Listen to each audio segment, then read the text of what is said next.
Salut et bienvenue à tous dans le podcast Bref, où ce que l'on raconte n'est jamais bref. J'espère que vous allez bien.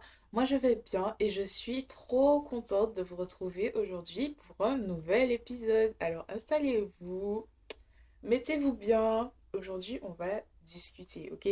Bref, pour reposer un peu les bases, moi, c'est Anaïs, en attente toujours de mes résultats de L2 de sciences de l'éducation. Et je suis en vacances et je me suis dit que moi je suis en vacances, mais il y en a, ils sont pas en vacances. Il y en a, ils taffent.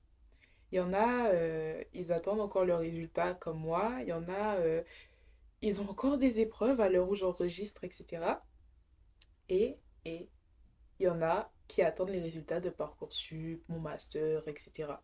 Et je me suis dit que ce serait trop intéressant de vous parler de l'orientation aujourd'hui. Parce que mine de rien, qu'on soit écolier, étudiant, adolescent ou même adulte, en fait, l'orientation, fait partie intégrante de notre vie. Et là, aujourd'hui, je suis venue remettre les points sur les i, les barres sur les t et les boucles dans les s et vous montrer qu'en fait, finalement, l'orientation, faut pas voir ça en fait comme quelque chose de complexe, quelque chose en fait, faut pas, comment dire, il faut pas diaboliser l'orientation. Pour moi, l'orientation, il faut vraiment la voir comme une source de réflexion, un truc qui va vous permettre en fait de vous remettre en question, de voir un peu qui vous êtes, de voir un peu ce que vous voulez pour votre vous du plus tard. Et donc, aujourd'hui, on va parler de l'orientation. Je vais vous raconter un peu mes expériences avec l'orientation parce que, bah, mine de rien, en fait, l'orientation a vraiment été une source de réflexion intense à partir de l'université. Parce qu'avant ça, pour moi, je vous le dis sincèrement, mais avant ça, pour moi, l'orientation, c'était easy peasy, en fait. Vraiment. Bref. Donc, comme je vous ai dit, l'orientation, en fait, pour moi, ça n'a pas été spécialement une source de grande réflexion. Et donc, au collège, donc si on part du collège, parce que j'ai fait de ma maternelle, en fait, au collège, j'étais dans le même établissement. Et donc, j'ai pas eu spécialement d'orientation à faire.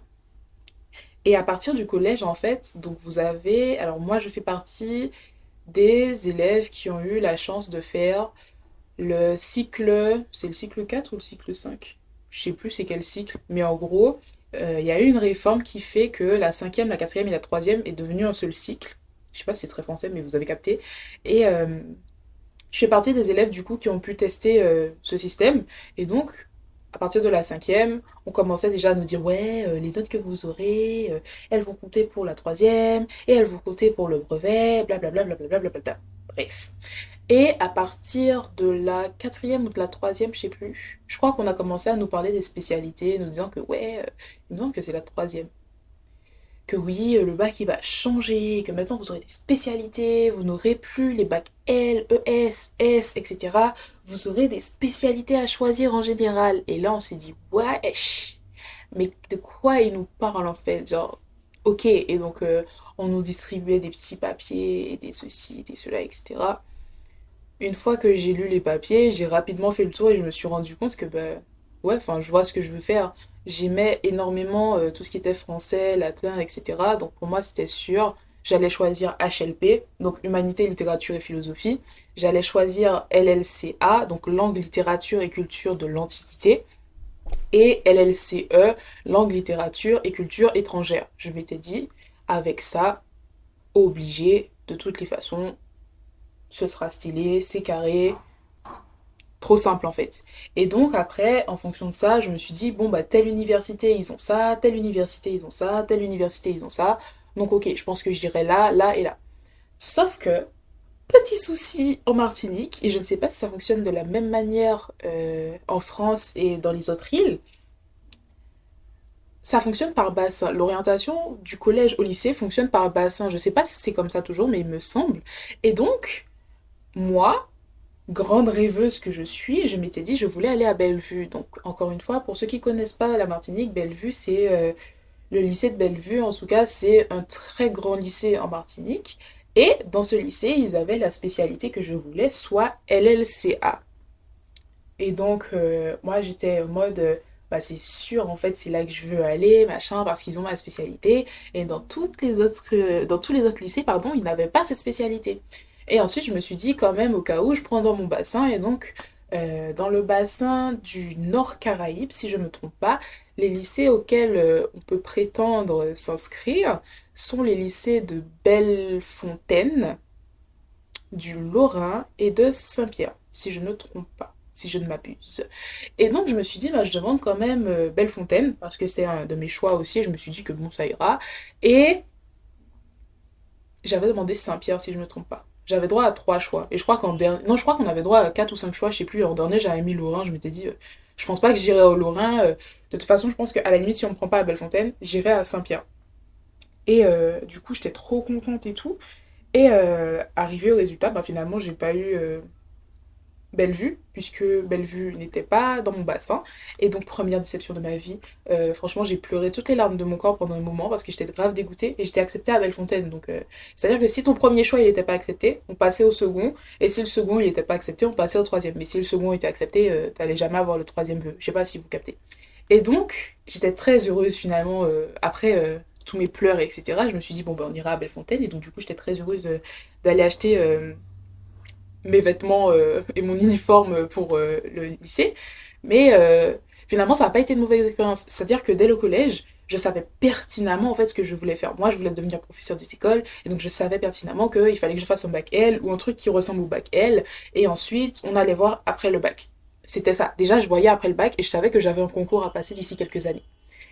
Et donc, une fois que je suis arrivée au lycée, donc on commence notre première année. Donc la première année en seconde, si je ne me trompe pas, on a toutes les spécialités, enfin pas toutes, mais vous avez SES, vous avez sciences numériques et technologiques, enfin, vous avez un peu de tout. Et à partir de la seconde, vous avez des choix à faire. C'est-à-dire qu'une fois que vous passez en première, vous devez choisir les trois spécialités que vous allez faire en première. Et en terminale, vous allez devoir choisir deux spécialités sur les trois que vous aviez. Et vous allez passer votre bac. Et donc, là, on commence à parler un peu plus sérieusement. Donc, ma seconde, elle s'est passée tranquillement. Franchement, c'était super stylé, pardon. Et bah, je me suis vraiment amusée, etc. Au lycée. Et du coup, en fin de seconde, on vous demande, bon ben, vos spécialités, il faut les choisir. Et là, avec une amie à moi, on s'est dit, mais on sait pas du tout ce que c'est. C'est-à-dire qu'on avait déjà nos petites idées et nos préjugés, en fait, sur pas mal de matières. Et on s'est dit, mais là, en fait, il faut qu'on cherche. Donc, ils avaient déjà quelques livres, etc. Puisque je crois qu'on était les premiers à le faire, encore une fois, au complet. C'est-à-dire que c'était une nouvelle réforme, mais je crois qu'on était les premiers à avoir cette réforme dès la seconde, je crois, un truc comme ça. Et donc, euh, on a commencé à chercher dans les livres qu'ils avaient déjà, on a commencé à regarder un peu les programmes, etc. Et là, j'ai choisi les spécialités. Donc, j'ai choisi SES parce que, donc, sciences économiques et sociales, parce que finalement, ça m'intéressait bien et qu'on avait un prof qui était génial et qui nous enseignait les choses de façon incroyable. Et donc, je suis restée quand même sur mon premier choix de HLP. Donc, je vous rappelle, Humanité, Littérature et Philosophie. Et LLCE, donc Langue, Littérature et Culture étrangère. Et donc, à partir de ce moment-là, j'ai commencé à réfléchir et je me suis dit, mais est-ce que le choix de spécialité que je fais, il est intéressant? Et du coup, durant cette année, l'année de première, j'ai vu énormément de gens qui savaient pas ce qu'ils voulaient faire ou juste qui n'étaient pas sûrs des spécialités pardon, qu'ils allaient choisir. Et là, je me suis dit, mais il y a plein de gens qui ont choisi les spécialités par rapport à ce qu'ils aimaient. Et pour moi, c'est la meilleure des solutions. C'est-à-dire que, je sais pas en quelle classe vous êtes à l'heure actuelle où vous m'écoutez, mais sincèrement, si vous devez faire un choix de spécialité et que vous savez pas ce que vous voulez faire, ne regardez pas forcément ce qu'on attend dans les formations futures à l'université, etc. Parce que, à titre d'exemple, je suis en sciences de l'éducation. Pour rentrer en sciences de l'éducation, ils préconisaient de prendre des maths. Il préconisait maths, HGSP, donc histoire, géographie, géopolitique, HGGSP, et sciences politiques. Il préconisait donc maths, HGSP et LLCE, je crois. C'est pas du tout ce que j'ai pris. Pourtant, j'ai été prise en sciences de l'éducation et de la formation. Donc, je vous dis pas de pas les prendre non plus. Mais ce que je vous dis par là, c'est qu'en fait, si vous êtes vraiment pas sûr du choix ou si vous êtes sûr qu'en fait, une matière comme ça ne va pas vous intéresser, ne choisissez pas. Ne prenez pas ça en fait. Parce que le choix des spécialités, mine de rien, c'est quand même quelque chose qui va vous suivre minimum 1 an, maximum 2 ans, et il faut que ça vous intéresse un minimum en fait. Parce que pour moi, les spécialités, c'est un peu, comment dire, c'est pas comme à l'université où en fait là, vous allez vraiment dans quelque chose qui vous intéresse un minimum, mais c'est vraiment un début. C'est-à-dire que là, on vous demande déjà de faire vos propres choix. On vous dit pas, tu prends un bac L qui est déjà façonné, donc du coup, tu te cales un peu, tu rentres un peu dans ce qui est prévu. Là, on te dit, mais en fait, tu choisis. Et donc, pour moi, ce choix qui vous revient, il faut que vous le fassiez en étant sûr de votre choix. C'est-à-dire que même si vous savez pas ce que vous voulez faire, prenez quelque chose qui vous intéresse. Si vous kiffez les maths, prenez les maths. Si vous kiffez sciences, prenez sciences. Et si en plus à côté vous aimez énormément la littérature, ben prenez la littérature. Parce qu'en fait, les professeurs, alors bien sûr, il y aura les professeurs toujours qui vont vous dire ouais, mais ce que tu as choisi là, c'est pas intéressant. Et pour la suite, tu sais ce que tu veux faire. Ouais, ben bon, franchement, il faut prendre des choses plus larges et patiti et patata. Ça va de ce compte. Franchement, si j'ai quelque chose à vous dire, c'est que les profs, ils ont pas toujours raison et que s'ils avaient toujours raison, ça se saurait en fait. Alors soyez fiers en fait des choix que vous faites et surtout prenez ce que vous avez envie de prendre en fait. Parce que quand bien même dans certaines spécialités, on vous demandera quand même d'avoir des prérequis, mais c'est pas ce qui fait non plus qui vous êtes en fait. Les spécialités ne vont pas décider de l'individu que vous serez plus tard en fait. Et donc pour moi, mon choix de spécialité s'est fait parce que je savais déjà ce que je voulais faire, mais surtout parce que ça m'intéressait. C'est-à-dire que j'allais pas prendre AGGSP parce qu'en fait, on m'a dit il faut le prendre. J'ai pris LLCE et HLP parce que ça m'intéressait, parce que j'avais envie de travailler dans ça et parce que finalement, ce sont des matières où je me suis dit, ouais, je pourrais m'épanouir dans ce que je fais. Et c'est ce qui s'est passé. J'aurais pris AGGSP, j'ai vu des amis à moi en AGGSP, je n'aurais pas pu. Je n'aurais pas pu. Et donc pour moi, le choix des spécialités, c'est vraiment quelque chose qui va vous aider en fait à prendre vos premières décisions qui auront un grand impact enfin, sur votre scolarité, pas dans votre vie mais sur votre scolarité. Et donc franchement, je vous dirais pas n'écoutez pas vos profs, mais écoutez-les à demi. Écoutez-les à demi parce que pour moi, ils ont pas toujours raison. Et comme je vous l'ai dit, s'ils avaient raison, ça se saurait en fait. Surtout que, alors, il y a des choix que vous devez faire si vous savez que vous voulez travailler dans les sciences, etc. Par exemple, que vous voulez devenir ingénieur ou patati patata. Oui, il y a des choix que vous serez obligé de faire à contre-cœur. Si vraiment vous voulez devenir, je sais pas, ingénieur aéronautique, je sais pas du tout, mais bref, en tout cas, vous serez obligé de prendre des sciences et des maths parce que vous n'avez pas le choix en fait, vous allez vous diriger vers des trucs qui ressemblent à ça, etc. Et donc, bien sûr, vous n'aurez pas le choix. Donc, si vous savez ce que vous voulez faire, il y a peut-être des choses que vous allez devoir faire à contre-cœur. Mais, mais, ça ne vous empêche pas d'avoir la matière, par exemple, que vous allez abandonner en première, ça vous empêche pas de prendre quelque chose que vous aimez. Et donc, franchement, les spécialités, ne vous prenez pas non plus la tête énormément pour ça, parce que franchement, c'est le cadet de vos soucis et j'ai l'impression qu'ils ne regardent même pas une fois que vous arrivez à l'université. J'ai l'impression qu'une fois que vous arrivez à l'université, tout ce qu'ils veulent savoir, c'est vous avez eu le bac? Oui. Avec mention ou pas? Très bien. Et ça continue. Donc je vous assure, franchement, le petit conseil que je pourrais vous donner, c'est vraiment ne vous attardez pas trop sur les spécialités parce que de toute façon, votre bulletin ne fait pas la personne que vous êtes. C'est vraiment le conseil que je peux vous donner. C'est-à-dire que, ok, il faut avoir des notes, etc. Parce que, bon, bah, le système français est basé à 90% sur vos notes, 95% sur vos notes, mais ça ne fait pas de vous qui vous êtes. C'est-à-dire que même si vous n'avez pas forcément de super notes au collège et au lycée, ce que vous faites après bah, peut vous plaire davantage et donc ne vous fiez pas à ça. Donc là, j'ai beaucoup parlé de général, mais pareil, en fait, pour ceux qui veulent partir en technique ou en professionnel, etc., ne vous arrêtez pas, en fait, sur les préjugés des anciens, entre guillemets, qui vous disent, ouais, euh, mais aller en pro, c'est pas bien, c'est inutile, c'est pas une bonne formation. Franchement, vous attardez pas sur ça parce que pour moi, franchement, si je dois vous dire quelque chose, c'est que j'ai été dans un lycée qui était à la fois professionnel, technique et... technique? Je sais pas. Je sais plus, je crois. Et général, enfin, il y avait beaucoup de filières dans le même lycée. Et je vous assure que les gens qui étaient en pro, bah, ils étaient super contents, ils étaient super heureux. Limite, parfois, ils étaient plus contents que nous, en fait, d'aller en cours. Parce que, je sais pas, mais... Alors, je sais que dans mon lycée, on avait Boulpat, donc c'était un CAP boulangerie-pâtisserie. On avait aussi le bac pro STHR, donc sciences de l'hôtellerie et de la restauration, etc. Enfin, on avait vraiment plein de choses. Et je vous assure que parfois, ces gens-là, ils étaient plus contents d'aller en cours que nous. Parce que tu vas le matin, tu te réveilles, on te dit, ouais, aujourd'hui, vous avez TP, vous allez devoir faire un entremets de je sais pas quoi. Enfin, c'est vraiment des exemples parce que bon, j'étais pas en cours avec eux. Mais ce que je veux dire par là, c'est que ben, parfois, en fait, si vous savez ce que vous voulez faire et qu'en fait, ben, votre rêve, c'est de devenir mécanicien, ben, il y a des formations qui existent pour ça. Foncez et arrêtez d'écouter les vieux qui vous disent, ouais, mais c'est pas ouf d'aller en pro, vaut mieux faire un bac général et après tu vois ce que tu fais, ça sert à rien.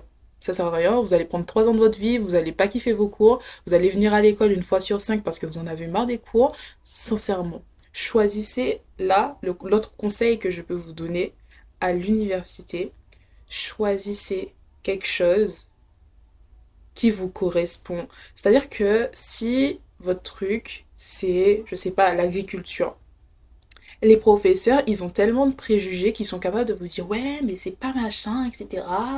Avec tes résultats en sciences, tu pourrais te diriger vers la médecine. Mais toi, tu sens qu'au fond de toi, l'agriculture, c'est ton truc, c'est vraiment ce que t'aimes. Écoute pas les profs, va faire de l'agriculture. Et au pire, si ça te plaît pas, bah en fait, tu peux quand même te reformer, tu peux quand même en fait retourner et passer dans tel truc et faire tel CAP et ensuite revenir. Il y a des formations pour tout et pour n'importe quoi aujourd'hui. Il y a des reconversions qui se font partout de nos jours. On n'est plus dans cette époque où ce que tu as choisi en fait va te définir et si tu es mécanicien, ben tu es mécanicien pour le restant de tes vies et tu espères sincèrement que tes enfants vont devenir mécaniciens aussi parce que tu t'es fait un carnet d'adresses. On n'est plus dans cette époque. Alors si je peux vous donner un conseil, faites ce qui vous correspond, ok? Si votre truc c'est la coiffure, foncez, foncez. Qui va vous dire quoi en fait? On a besoin de coiffeurs. Qui va vous dire quoi en fait? Bref. Ensuite, après le lycée, en fait, on vous demande du coup de faire des vœux hashtag Parcoursup pour l'université. L'université. Sachez que en terminale, moi, j'étais perdue parce que je savais pas si je voulais devenir professeur des écoles ou professeur, donc du professeur du premier degré ou du second degré. Donc soit professeur des écoles, soit professeur en lycée, université, etc. Et donc, je ne savais pas du tout vers quelle licence me diriger. J'ai eu un prof d'histoire qui était incroyable et j'ai cru que j'aimais l'histoire alors qu'en fait j'aimais juste la façon d'enseigner du prof. Et donc j'ai failli prendre une licence d'histoire géo et après je me suis rendu compte qu'en vrai j'aimais pas l'histoire géo. Voilà, c'était la petite histoire. Mais du coup, c'est vrai que finalement, je savais pas du tout quelle licence que j'allais prendre. Je savais pas si je prenais une licence en sciences du langage, si je prenais une licence de lettres, si je prenais une licence de sciences de l'éducation et de la formation. Je savais pas du tout. Donc j'ai fait plein de demandes. J'ai vraiment fait plein de demandes en Martinique, en Guadeloupe et en France. J'ai été acceptée en Martinique, en Guadeloupe. J'ai été acceptée aussi dans plusieurs universités en France. J'ai été sur liste d'attente dans plusieurs universités aussi. Euh, et finalement, je me suis retrouvée à Strasbourg. Je suis pas déçue du tout. J'ai fait de superbes rencontres à Strasbourg et je suis très contente pour ça. J'ai aussi appris énormément sur moi depuis que je suis à Strasbourg, donc je ne pointerai pas du tout du doigt ma décision de lycée. Mais sachez que, en fait, passer par Parcoursup, ça a été quand même une période assez stressante. Et tous ceux qui passent par là, franchement, je vous encourage à 100% et ne baissez pas les bras, même si c'est compliqué, parce que franchement, je peux vous comprendre, c'est super stressant et c'est super agaçant en fait, parce que on est toujours dans cette mouvance et dans ce truc de se dire que c'est super important, les études plus tard, vous avez plein de choses à faire, patiti patata, et il faut faire la lettre de motivation, et n'oubliez pas si, et en plus vous avez le bac à côté, donc je peux comprendre qu'en fait ce soit une période qui est super stressante, mais franchement, encore une fois, suivez un peu votre instinct, c'est-à-dire que même si vous parlez avec vos parents, avec vos amis, etc., suivez quand même votre cœur, parce qu'en fait, mine de rien, c'est quand même un choix qui est assez lourd, que vous décidez de déménager ou que vous décidez de rester là où vous habitez, ça reste quand même un choix important. Et donc pour moi, franchement, n'hésitez pas à vraiment prendre votre temps surtout à lire sur les sites, lire pardon, sur les sites des universités, chercher le programme, vraiment fouiller le site. fouiller les sites des universités parce que c'est fait pour ça et ça vous aidera justement à choisir et à savoir bah, où vous voulez aller, ce que vous voulez faire, comment vous voulez le faire, etc. Et donc franchement, pour l'université, du coup, ma première année, donc j'ai été à Strasbourg, etc. Donc ça s'est bien passé.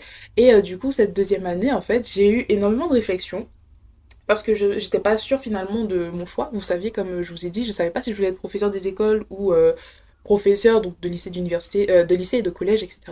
Et c'est un choix en fait qui est toujours dans ma tête. Et donc cette année en fait, j'avais fait plusieurs lettres de motivation, j'avais fait des CV, mon CV, etc. pour faire des demandes dans plusieurs écoles et pour faire des demandes dans d'autres formations. Et donc j'avais demandé pour sciences de l'éducation parce que je pensais déménager et quand même finir sciences de l'éducation. Et finalement j'ai quand même fait une demande en lettres. Donc j'ai été acceptée mais j'ai refusé parce que finalement je me suis dit je vais rester encore à Strasbourg, etc. Mais sachez que finalement de faire cette démarche, de chercher et de comprendre et de voir un peu ben, les autres possibilités qui s'offraient à moi, ça m'a fait plaisir et surtout ça m'a fait réfléchir. Et donc, ce que je trouve de génial avec l'orientation, c'est qu'en fait ça emmène énormément de réflexions. Des réflexions qui sont parfois plus poussées que d'autres, des réflexions en fait parfois qu'on n'aurait jamais imaginées, etc. Et je trouve que en ça, l'orientation est vraiment quelque chose en fait à apprécier parce que c'est grâce à l'orientation, on en apprend énormément sur nous. Et donc, même si je sais toujours pas si je deviens professeur des écoles, professeur du premier ou du second degré, tout ce dont je suis sûre, c'est qu'en fait, je vais terminer mon année parce que j'ai commencé, je vais terminer ma licence parce que j'ai commencé et parce que je veux la finir et savoir si c'est vraiment quelque chose qui me plaît. Et si ça me plaît pas, bah, je peux me réorienter en fait. Si ça me plaît pas, je peux faire une autre licence en fait. Si ça me plaît pas, bah, je peux aussi décider de rentrer chez moi et de continuer autre chose en fait en Martinique. En fait, ce qui est bien avec l'orientation, c'est que vous vous rendez compte en fait des champs, des possibilités. Il me semble que c'est du champ des possibilités qu'on dit. Vous vous rendez compte du champ des possibilités énormes que vous avez et vous vous rendez compte surtout de tout ce que vous pouvez faire.